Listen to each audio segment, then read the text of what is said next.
What you just heard is something I haven't heard in a very long time, probably since the Cold War. But as a ham radio operator and a shortwave listener and a pirate radio operator that also operated on shortwave, breaking international laws, I haven't heard that in a very long time. Those are spy numbers, and those spy numbers are being delivered in Farsi. Iran has taken to shortwave. Makes sense since their broadcast stations were taken out early in the war, but right after the war started, these numbers started being picked up. One was at 7810 kilohertz upper sideband, if you know this technology. Now, for you kids, shortwave radio is a type of radio that spans the globe and tends to have countries broadcasting propaganda to the rest of the world.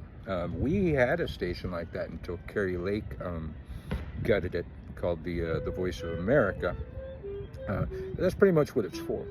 I remember when I was a kid hiding under my desk from the Russians gonna nuke us any day now. I ran across Radio Moscow. Was fascinated that I could hear their perspective on things, even though I knew it was bullshit.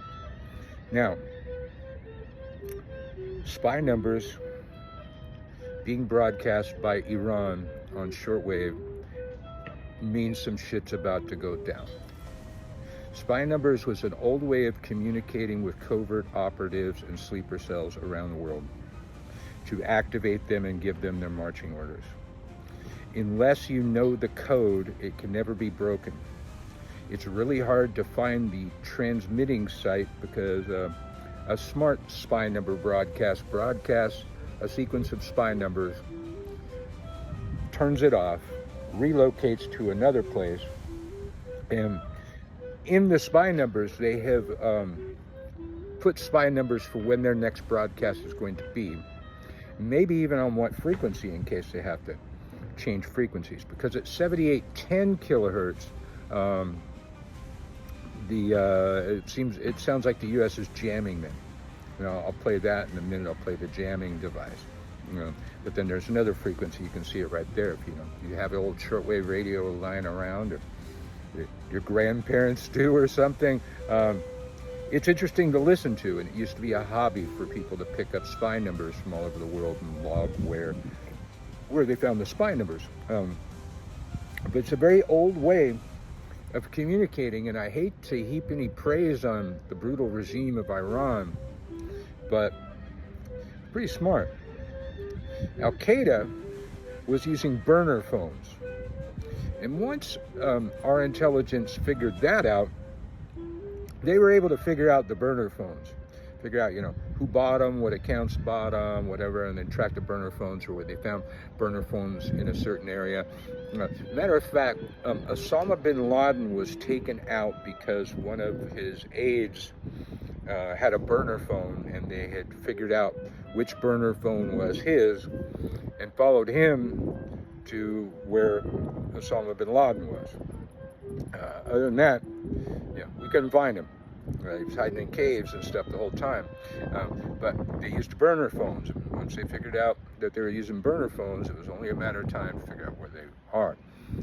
Nobody can detect the recipient of a shortwave transmission. Nobody can find the person or people that received those spy numbers.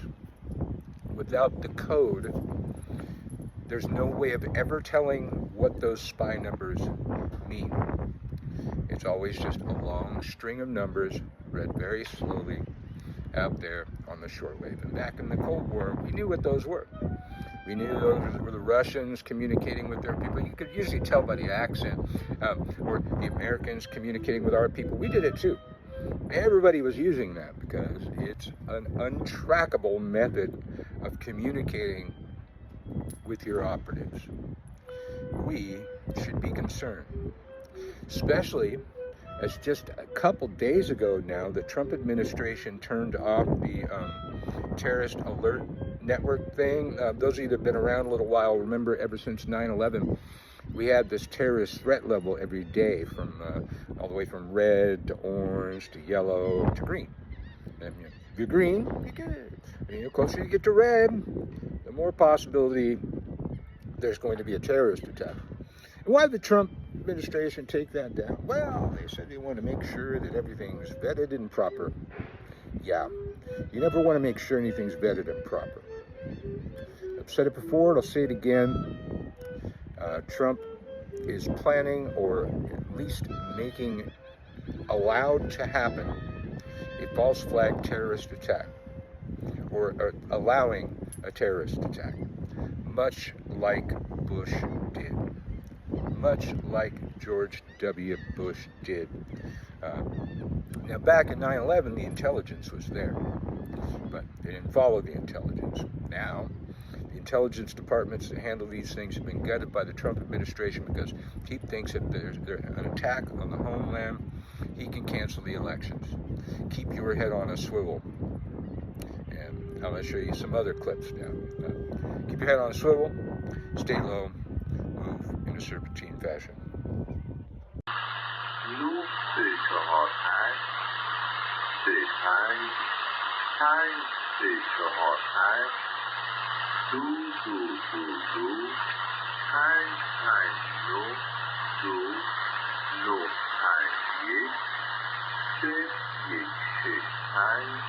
tegn.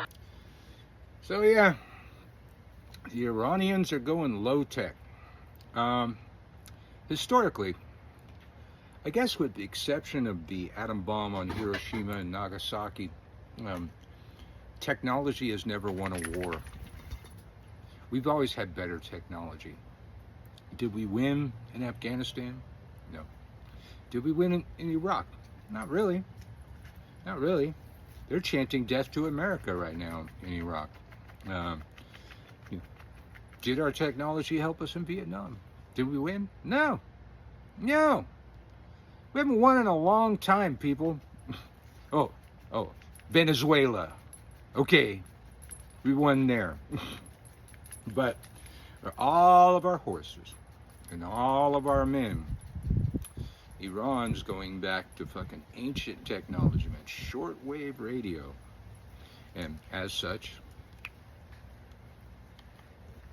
I've broken out my stuff. I had to find batteries for it. Batteries are dead. I'm on there. This is the frequency 7842 kilohertz. Upper sideband is where Iran is supposed to be currently broadcasting, but the way it works on shortwave, till the sun goes down, I'm not going to get much signal on that band. There are higher bands. They may be on some higher bands, so I'm going to look for that and see what I can find out. I heard, Ben Meiselas was talking about it earlier, that the CENTCOM has announced that Iran is using, enacting their sleeper cells. But, Ben, love you, Ben. Ben didn't know that technology. So he may have seen it. But I doubt a young man like Ben remembers shortwave radio. I was a ham radio operator, a shortwave listener, and a pirate radio broadcaster on both the FM and the shortwave bands.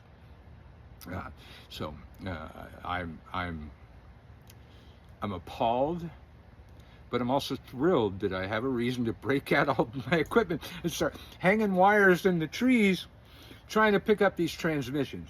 And if I do, I'll be one of the only people on independent media that have the transmissions, except for the people that stole them off of YouTube like I did.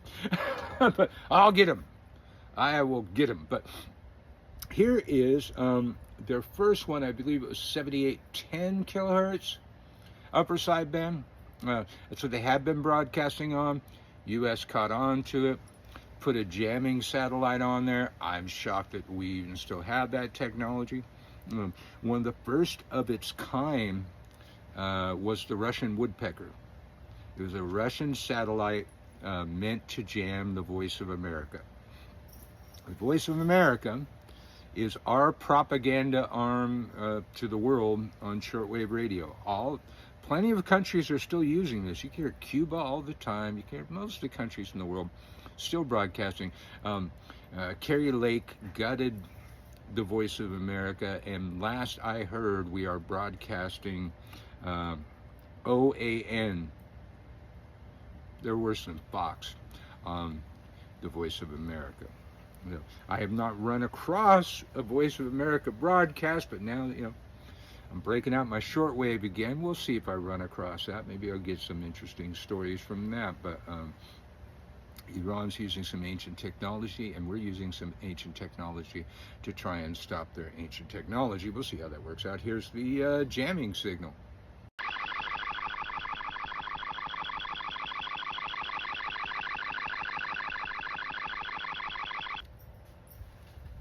So, based on probable cause and reasonable suspicion, which is based on the skill level of the person that's having the opinion, in my opinion, we're about to be attacked somewhere, probably the homeland. And Trump's going to let it happen. Trump is encouraging it to happen. Trump is trying to make it happen because all Trump cares about is holding on to power. He believes that he can, declare martial law, the Insurrection Act, something like that, cancel the midterm elections where he's absolutely going to lose. They tried everything. They tried the gerrymandering. They're trying to pass the SAVE Act, anything they can do. And as I pointed out before, the SAVE Act's going to bite them in the ass. There's a lot more Republicans that can't come up with their passport or their marriage certificate or their birth certificate, especially, when they were born from their cousin. I'm just saying. And Trump's going to let it happen or encourage it to happen. There's no other reason to gut the counterterrorism division. There's no other reason to fire the experts on counterintelligence with Iran unless you're trying to make something happen. So beyond the Epstein files, this is another thing that he's trying to do. I originally called it the Epstein Wars, but it's also the keep Trump in power war. Now, if they fucking pass a thing where Trump's allowed to run for a third term, please, Obama, please jump in the race. I know you've suffered enough. But you still have it. You still have that fire, that passion for America, man, and the American people. Trump only wants to make us suffer. He's driving up prices, making it impossible to live, trying to drive us to revolt. So then he can pass the Insurrection Act. That's why he's been trying to get us to riot in all these states. That's the reason for ICE. I wish I was being hyperbolic. I wish I didn't have to think this about the people who serve us. But those people don't serve us. Those people serve only themselves. And fuck us. Trump is now not ruling out the military draft. We've had a volunteer army since Vietnam. We don't need a draft. You know what happens in the draft? The poor kids go off to fight. Well, that's going to take out a lot of his supporters, isn't it? Isn't it?